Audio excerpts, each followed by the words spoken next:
Hello, everybody. Scott Golden with the Golden Opportunities Coaching YouTube channel. Welcome to those of you who are new. Welcome back to those of you seasoned veterans of what we do around here. What we do around here is bring about conversations of a psychological, mental health, emotional health, and coaching paradigm. We do that as often as we can, usually several times per week. We try to make these available for your listening pleasure to make the world a little bit better. There's a lot going on, as always, in the world, and sometimes having a decompressed moment can be good.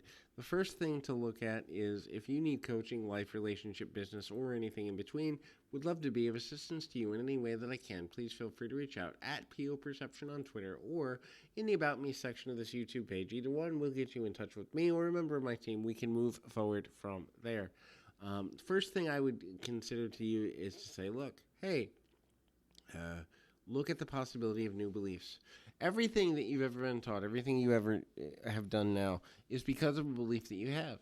And the quality of your life is directly related to the quality of what you're believing in or what you are focused on. Your belief and your focus go hand in hand.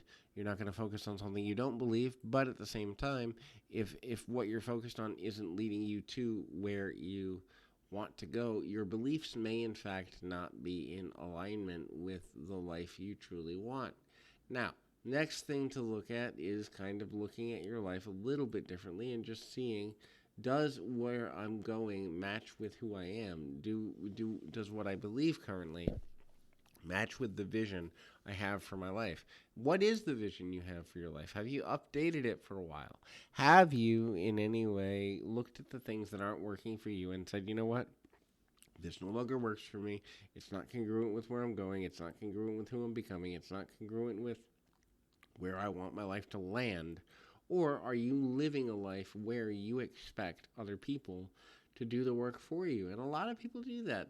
It can be uncomfortable. It can be frustrating. It can be negative, or it can be a positive. When you understand that you're giving up too much power to other people's influence in your life, or the things that other people could be doing, or anything of that nature, you can then choose to kind of reevaluate what really matters. It is a recipe of your own choosing how the quality of your life turns out. Certainly the choices you make and being decisive is important, and also becoming more passionate about what progress means to you. How do you know if you're making good progress? How do you know if you're focused enough on the progress you want to make? How do you know if your life would be better if you made more declarative decisions in the weeks or months or years to come?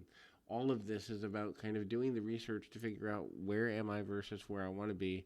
What are the things that trip me up? You know, we all have trip points. We all have tripwires. My tripwire, honestly, is time management. I'll get working on something and time will go away. Also, my tripwire is being too loyal to the wrong people, and I admit that, and I know that. And sometimes it's cost me everything from money to time to my health. And so I have to own those mistakes, right? And you do too. It doesn't mean that we can't be good leaders. It doesn't mean we can't be smart people. It doesn't mean we can't do good things. But it does mean that we have to choose, what do I really want my life to look like? What do I really want to accomplish? And am I willing to take a step backwards if what I want out of my life isn't showing up with how I'm living my life, and reevaluate and do the work to look at, hey, is this where I really want to be? Is this how I want to move? Is this where I want to move to in my daily life? Kill any addictions you may have. Now, addictions can be things like alcohol and drugs. Most of us know about those. Sexual addiction, gambling addiction, but also addiction to negative thinking, addiction to people pleasing, addiction to the thought that other people are supposed to solve your problems, addiction to the entitlement culture that the world owes you something. I mean, all of these can be addictive thought patterns that lead you in a direction that causes you to waste time, causes you to be ineffective, causes you to be unintelligently motivated, causes you to be out of balance with actually moving forward. And the world at large, meaning the group of souls on the planet, don't care whether you're successful or whether you fail unless they know you. And, right, how many people do we all know? We might know 100 people. We might know a couple of people. But it's rough, but it's also something that can easily be prevented. It's also something that can easily be, you know, set apart. And again, it's you know, it's important and it's valuable. And so anyway, keep your feet on the ground, your mind in the moment. Until next time, everybody.